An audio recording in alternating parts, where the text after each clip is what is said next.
Hello, everyone. I'm Greg Nibbler. This is Fox 12 Now. Thanks for joining us. This is part of Fox 12 Oregon, our digital desk here at the newsroom. As you can see behind me, people are hard at work and then avoiding the camera as I'm talking to you. But we are also going to be going live right now to Monaco. This is our first international guest here on Fox 12 Now. Our own Tony Martinez is joining us right now from Monaco with the roughest job, as I can see right there, Tony.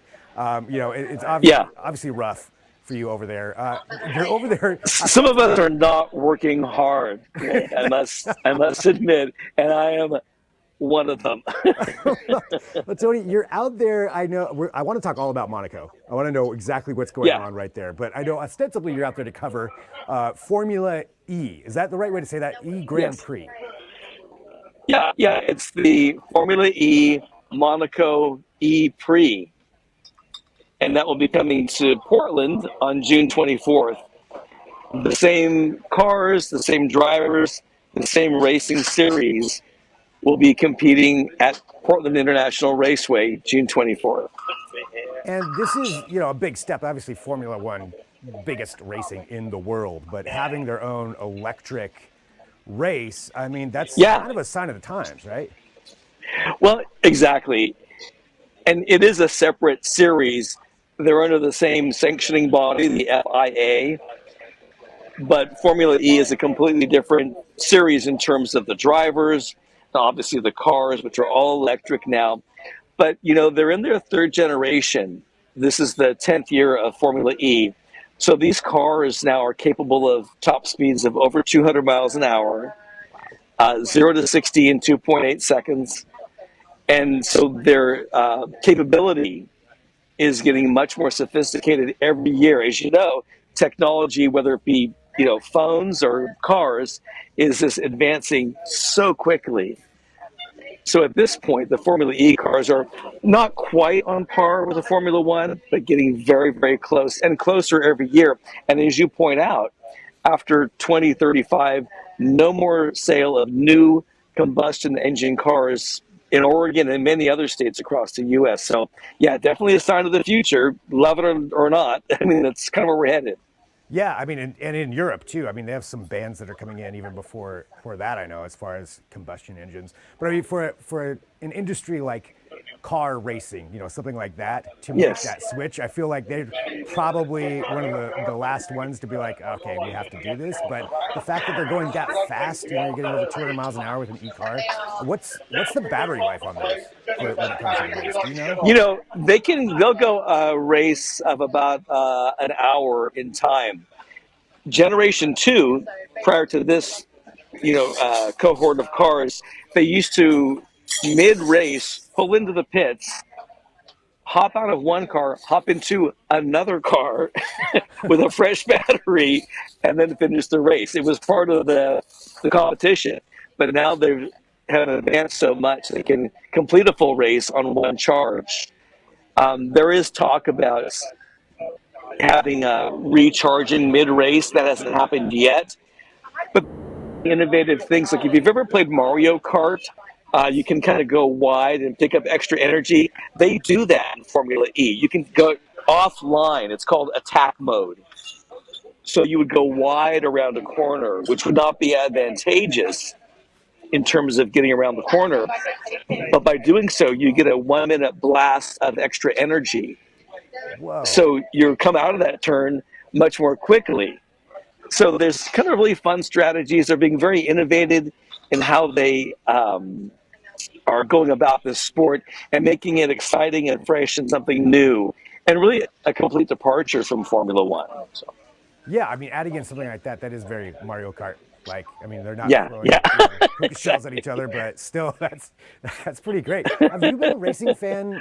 Are you a huge racing fan in general? Totally. I mean, I grew up with a father and an older brother who were huge auto racing fans, and so this has been part of my life since I was a kid. And I mentioned earlier, here at Monaco, for example, this track is so iconic. There's a great movie called Grand Prix. James Garner's in it. It came out in 1965, and it follows a love story, but also it's based in different Formula One venues, and there's these shots of Monaco in that movie, of that main hairpin, the Grand Hotel hairpin, which is so iconic. And that image has been in my mind since I was a child. And today I walked by it. I mean, it's Wow. just unreal. I mean, it really is amazing because it's a street course. So when they're not racing cars on these roads, people are just driving to work on them. So they shut it down for this weekend, and of course, the Formula One weekend coming up in a couple of weeks. But yes, for me to see these things, it would be like if you're a Bruce Springsteen fan and he invited you to his backyard for a barbecue. That's the level of what am I doing here? Experiencing. I mean, that's It's amazing. really a Just thrill. walking by. I mean, I'm just talking about Monaco. I'm looking at your backdrop here. I don't know where it is you're at right now. Well, right. Are you on a boat? No. Kind of looks like Tomorrow you're night I'm going to be on a boat. Actually, I'm in the patio of a hotel, and there's a reception here for journalists from all over the world. And we're just kind of hanging out. So I can kind of pick this up and show you. So it's not very interesting, but there's a restaurant behind me, and the water is behind me this way, that way. But no, I'm just hanging out. We're at the hotel basically. For this all to work, I have to have a solid Wi-Fi signal. So I had to compromise a little bit on where location was for you, but that's where I am. I can tell you it's pouring down rain here right now, so that shot is just fine. That is just fine. I know. And I heard there was lightning as well. Yeah, it's nuts today. I mean, it's going crazy. And then, I was looking at some of this. I don't know if you can see what I'm playing right now. Yeah, But I can. Yeah, well, with all those boats. Tell me what we're looking at right here. Okay, so this is the marina, and the Formula E course goes right by all of this. And this harbor has yachts of all sizes. Right there, that's a cruise ship that came in earlier today. But the yacht game here is in the stratosphere. You see boats go by that you just can't believe these things. It's just amazing. They're all very humble boats there as well, to be fair. But this is just, it's the second smallest country in the world and one of the wealthiest. There's a lot of money in this country, and a lot of it goes into boats and cars and clothing and real estate. It's a really special place. But I got to tell you, it's just a thrill to be here. I mean, it looks absolutely amazing. Yeah, I can't imagine how much one of those Yeah. condos is to to live. Oh, I mean, it's millions, and that's maybe a partial view of the harbor. And they're building everywhere around here. I mean, there are construction cranes as far as you can see. So lots of new development going in still. You would think there's me. Yeah, this is another piece of it. That's closer to the hotel where I'm staying by the beach. Again, as we were all saying. Yeah, it's an amazing place. It's you hear a lot of foreign languages. You hear a lot of French, of course, a lot of Italian, hearing a lot of Russian. Wow. Smelling a lot of wonderful cologne, and frankly, I'm smelling a lot of cigarette smoke in restaurants, which is like an 80s throwback for us in the Northwest, of course. Right. Yeah, completely changing it back up.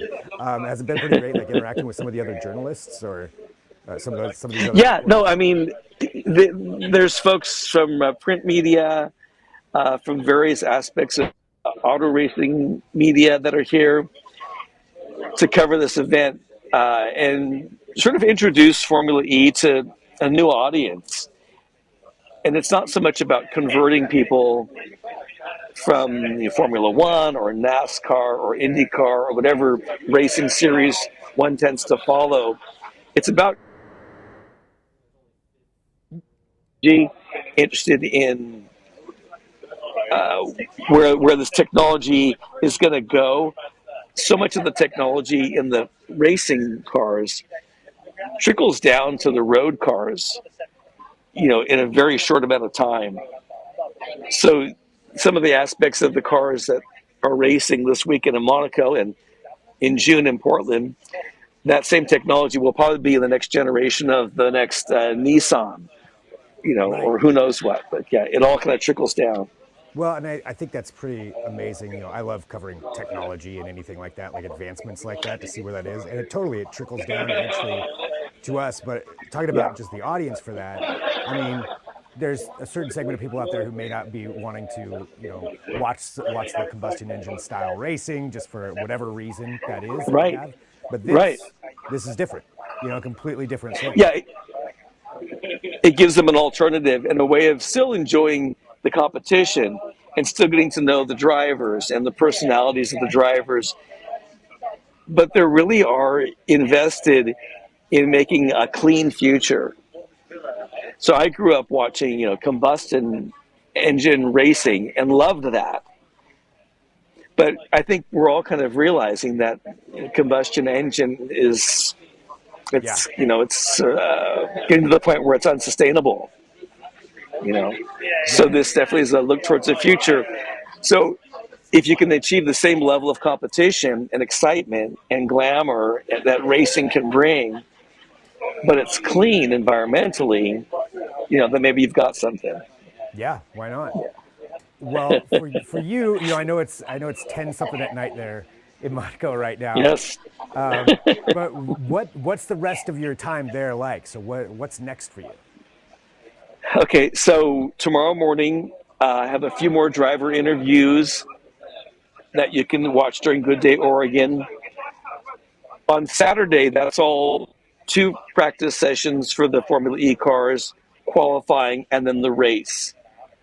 But prior to the race on Saturday, one of the most exciting things I'm looking forward to is I get to do a hot lap in the Nice. Porsche Taycan, which is the pace car, all electric. So that's going to be one lap around the circuit here in Monaco, Nice. which I mean, I can't even So begin to tell you. so that hairpin I turn, you're did gonna get that to give them a last ride. night. I well, I got a cab from where I was staying, or where I was actually down by the track, back to the hotel. And part of the drive back to the hotel went along the track. What I'm going to be doing on Saturday will be so much more phenomenal in terms of getting on the track and feeling what it's like to go around this world class circuit. So that's going to be pretty amazing. Then Sunday, it's back on a plane at 10 a.m. Home late that night. Crash Monday, Tuesday morning. Good Day Oregon. Right back at it. Yeah, Well, thank you, for taking some time to talk to us too. I know it took a little bit of work to get it's a this to work pleasure. out. I No, mean, it's it's a pleasure.